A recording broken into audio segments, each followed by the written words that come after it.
à tous, j'espère que vous allez très bien. Pour ma part, je vais très bien, car comme vous avez pu le constater, j'ai dépassé même la barre des 100 abonnés, et tout ça grâce à vous.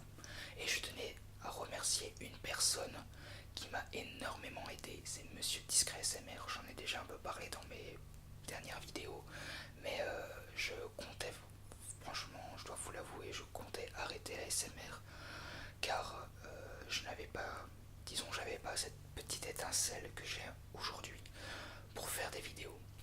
Et je pense que ça s'est remarqué déjà avec une qualité différente. D'ailleurs, j'ai vraiment essayé de séparer en fait mes anciennes vidéos et mes dernières vidéos en faisant vraiment une playlist anciennes vidéos SMR et nouvelles vidéos SMR en mettant 2.0 pour les nouvelles et 1.0 pour les anciennes vidéos.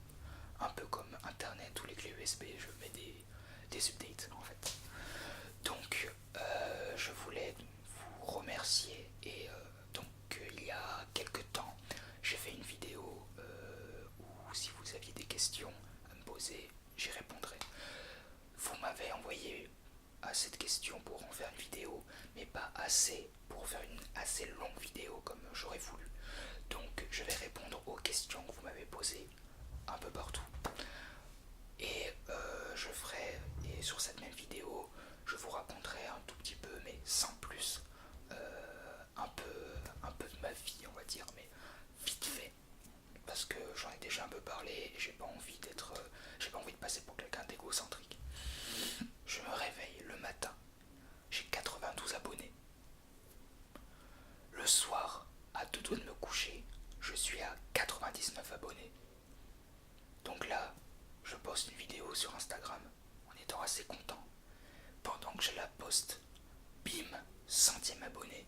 Et en un rien de temps, en même pas une heure, je suis monté à 109 abonnés.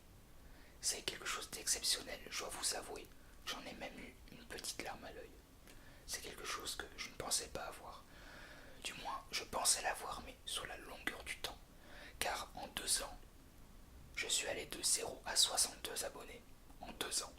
Et en un mois, en un peu plus d'un mois, j'ai eu le double d'abonnés.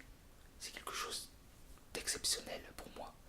Et je pense qu'avec toutes les modifications que j'ai fait sur ma chaîne, avec les nouvelles vidéos que je sors, je pense que j'ai trouvé la bonne méthode. Donc on va commencer avec la FAQ.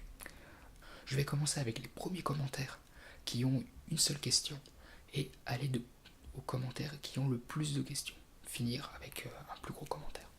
Donc je vais prendre mon téléphone pour relire un peu les questions. Alors, à savoir que si vous avez des questions, continuez quand même à les poser un peu partout. Je ferai une liste vite fait. Quand je dis des questions, quand c'est des questions techniques, je peux répondre de suite. Mais c'est des questions un peu plus personnelles ou des questions sur l'avant, sur des goûts, des trucs comme ça.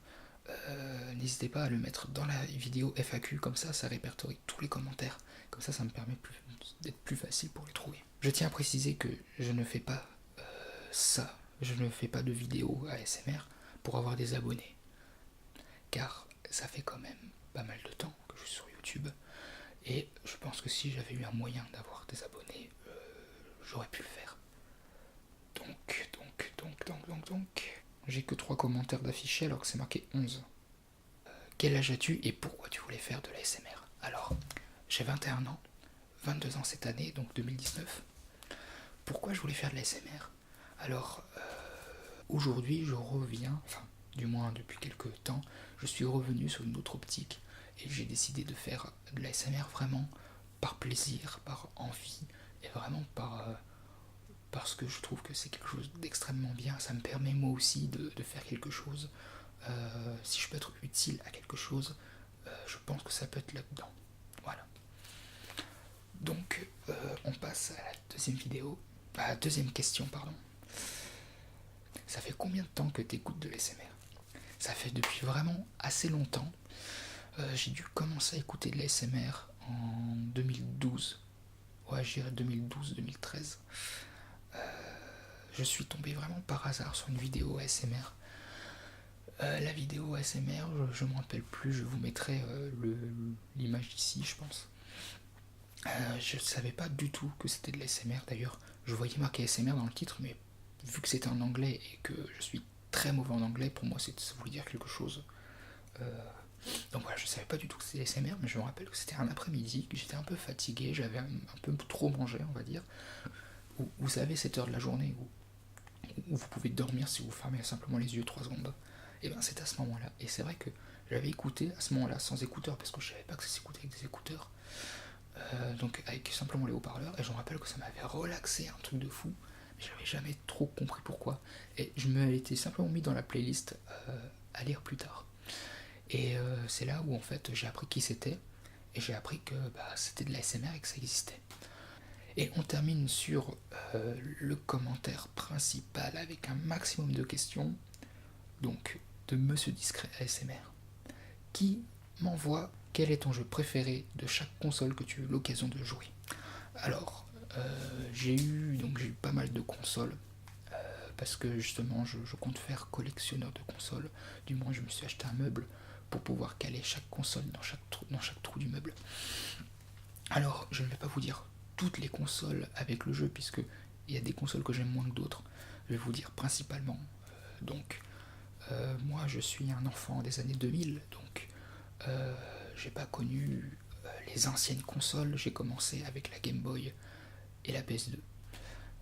Donc, même si j'ai la Sega Master System, j'ai pas assez joué pour préférer un jeu dessus.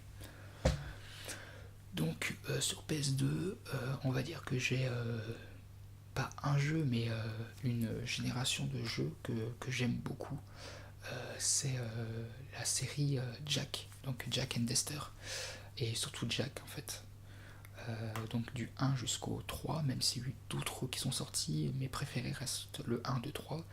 Après Ratchet et Clank, mais ça c'était les jeux qui sortaient spécialement sur PS2, qui d'ailleurs on a eu des suites sur PS3, mais que vu que je me suis pris la Xbox, j'ai pas pu y jouer. Ensuite, sur PS2, j'ai vraiment beaucoup de jeux sur PS2. Et c'est vrai que si je devais le décrire en un seul jeu, ça serait vraiment la série Jack. Ensuite, sur Game Boy Color, ça serait Harry Potter et la Chambre des Secrets. J'aimerais peut-être même en faire un petit gameplay à la limite, si ça vous intéresse. Dites-le moi dans les commentaires si vous voulez que j'en fasse un. Car je sais que les gameplays c'est très spécial et je suis pas trop fan des gameplays, donc dites-moi ce que vous en pensez. Donc c'est Harry Potter et la Chambre des Secrets. Pas le 1 ni le 3, c'est vraiment le 2.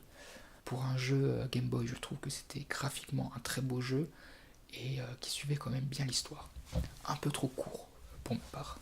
Ensuite sur PC, je dirais que c'est Age of Empire. Age of Empire comme diraient les Anglais. Mais voilà, je suis né avec ce jeu et j'ai vécu avec ce jeu. Et de temps en temps, j'y joue encore. Je me suis acheté la définitive édition, mais je suis un peu déçu en fait. Je trouve un peu bordélique, on va dire. Je trouve un tout petit peu bordélique. Ça veut dire qu'il y a trop de bruit, il y a trop de musique. D'ailleurs, je suis un peu déçu de la musique. Franchement, j'attendais qu'il y ait plus de jeux de musique, parce que ils ont fait un petit mixte qui avait entre Age of Empire 1 et Age of Empire 1 expansion. Et ils ont, pour moi, je trouve qu'ils n'ont pas pris les meilleurs dans les deux jeux. Graphiquement, par contre, je le trouve très beau. Ensuite, sur Xbox, et je dirais même Xbox One, je dirais que c'est Fallout. J'ai adoré ce jeu. Je trouve que c'est un jeu très rempli. Alors, certains puristes vous diront que Fallout New Vegas est meilleur que Fallout 3. Pour ma part, j'aime autant les deux, mais j'ai une petite préférence pour le côté post-apocalyptique de Fallout 3. Ce côté un peu angoissant, vide, que j'ai pas l'impression qu'on retrouve dans New Vegas. Voilà, après c'est un avis personnel, mais bon. Et puis voilà. Quelle est la série de dessins animés qui a le plus marqué ton enfance? Alors, la série... Alors, il y a deux séries qui m'ont marqué.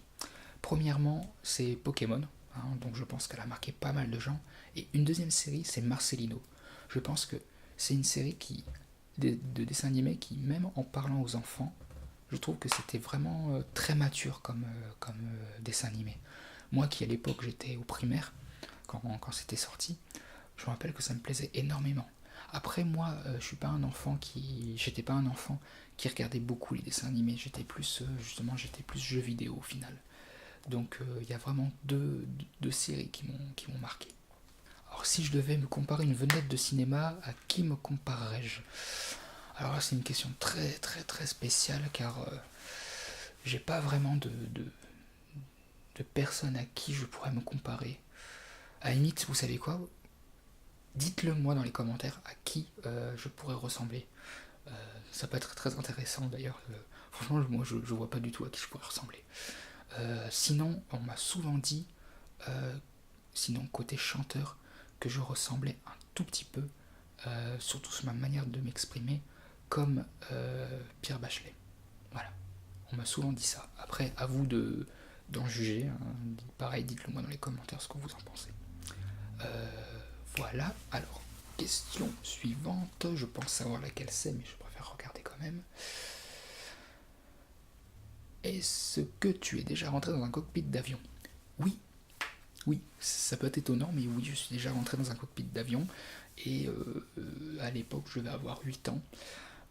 Ça m'avait extrêmement étonné en fait. Je pensais vraiment pas que ça pouvait ressembler à ça. Quand j'ai vu tous ces boutons, j'étais vraiment, vraiment très, très, très, très étonné. Et je me suis dit, mais jamais je pourrais être pilote d'un avion, hein. C'est pas possible. Est-ce que tu aimes les films de super-héros? Alors, je vais vous avouer que je sais pas trop. Je crois que j'ai bien aimé Deadpool parce que je trouvais que c'était vraiment différent de ce qu'on trouvait d'habitude, quoi. C'était vraiment l'anti-héros, mais héros à la fois, quoi. Héros malgré lui. Et je trouve que ouais, c'est très intéressant, mais je suis assez déçu des derniers films de super-héros. J'ai l'impression qu'on sait à l'avance ce qui va se passer. Voilà, donc j'ai pas beaucoup de films de super-héros que j'aime plus ou moins. À la limite, j'aimais beaucoup Smallville quand ça passait à l'époque. Donc c'est une série de super-héros, donc c'est pas un film, mais voilà.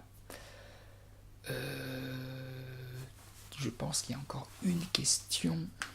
Dans quel pays as-tu déjà voyagé? J'ai été dans 2 pays. On va dire que j'ai été dans un pays et que j'ai frôlé un pays. Je suis un peu rentré dedans puis je suis reparti. Je suis allé en Italie. Donc j'ai été à Limone dans un chalet. Un chalet que même une copine une copine de ma mère avait. Donc on a pu y aller. Et donc j'ai pu aller à Cuneo, j'ai pu aller en Toscane, j'ai pu aller à pas mal de villes, je pourrais plus vous dire les noms là comme ça d'un coup à chaud. Et donc Toscana, je crois que c'est ça le nom italien. Florence aussi, j'ai été à Florence, donc Firenza, je crois que ça se dit en italien. Firenza. Et Cuneo, ça se dit Cuni, je crois, donc je crois que c'est ça, hein, je veux pas dire de bêtises. Et j'ai été à Pise aussi, et là ça nous a pris vraiment la journée, il y avait les enfants, il y avait mes neveux et tout, ils étaient assez petits, donc c'était un peu long le voyage, je dois vous avouer, donc j'ai pas de très bons souvenirs, surtout que j'ai trouvé que c'était assez cher là-bas. Sinon, je ne sais pas du tout parler l'italien. J'ai fait cours italien, cours espagnol, et je ne sais pas du tout parler l'italien, l'anglais et l'espagnol. Je ne sais parler aucune langue. Je suis le contraire des bilingues. Je suis unilingue. Je ne sais pas si ça existe, mais voilà, je suis unilingue. Et sinon, je suis aussi allé en Espagne. Mais vraiment, franchement, je vous ai dit, j'ai frôlé je suis rentré un tout petit peu dedans. Je suis allé dans cet endroit, j'en peux plus du nom. C'est séparé en deux, donc il y a la partie française et la partie espagnole. Donc encore une fois, je pourrais pas vous dire le nom, mais je pense que je vous le mettrai ici, le nom. Je vais regarder un peu sur internet. Donc j'ai été là parce que franchement, par contre, là-bas, les prix, ça valait le coup. Je suis pas sûr à 100% que c'était très légal, je dois vous avouer, mais vu que c'était en vente, j'ai pris. Je me suis dit, bah, tant qu'à faire. Et voilà. Donc, c'est fini pour cette FAQ numéro 1. J'espère que cette vidéo FAQ vous aura plu. Maintenant, on va passer sur cette deuxième partie de vidéo. Voilà, maintenant on va passer à la partie numéro 2 de cette vidéo. Alors, je vais parler un tout petit peu de moi, mais pas très longtemps parce que j'aime vraiment pas. J'ai déjà fait 2 vidéos, enfin une vidéo où je parle un peu de moi, euh, une vidéo spéciale hors sujet, et puis la vidéo présentation SMR, même si elle est pas tip top. Voilà, donc je parle vite fait de moi, sur ce que je fais et tout, comme ça, tout sera dans la même vidéo. Donc, comme vous le savez, je pense, donc je travaille dans l'audiovisuel, donc c'est pour ça que j'essaie vraiment de faire de la qualité d'image, j'essaie vraiment de jouer dans la qualité, quoi. Autant éviter la quantité, mais jouer la qualité. Moi, je suis quelqu'un qui galère pas mal à trouver des idées de concepts vidéo. D'ailleurs, vous avez pu remarquer que voilà, je galère pas mal.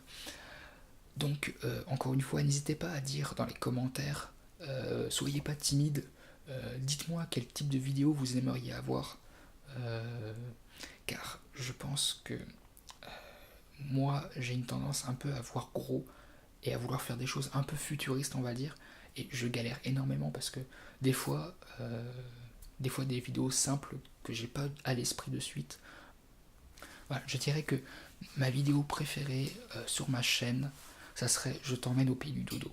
Je trouve que je suis assez content de cette vidéo, et ça, c'est une vidéo que je vous dis futuriste, car j'ai essayé de faire des choses euh, qu'on trouve pas forcément ailleurs. Par exemple, je me suis enregistré en voix off pour vraiment pouvoir faire du ear to ear.